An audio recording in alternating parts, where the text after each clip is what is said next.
شروع اللہ کا نام لے کر جو بڑا مہربان نہایت رحم والا ہے۔ رات کی قسم جب وہ چھا جائے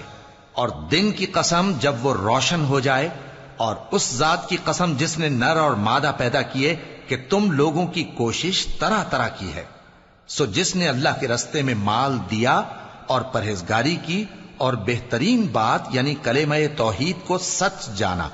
تو اس کو ہم آسان طریقے کی توفیق دیں گے، اور جس نے بخل کیا اور بے پرواہ بنا رہا اور بہترین بات کو جھوٹ سمجھا، تو ہم اسے رفتہ رفتہ سختی میں پہنچا دیں گے، اور جب وہ دوزخ کے گڑھے میں گرے گا تو اس کا مال اس کے کچھ بھی کام نہ آئے گا۔ یقیناً راہ دکھا دینا ہمارا ذمہ ہے، اور بے شک آخرت اور دنیا ہماری ہی ملکیت ہیں۔ سو میں نے تم کو بھڑکتی آگ سے خبردار کر دیا ہے، اس میں وہی داخل ہوگا جو بڑا بدبخت ہے، جس نے جھٹلایا اور منہ پھیرا، اور جو بڑا پرہیزگار ہے وہ اس سے بچا لیا جائے گا۔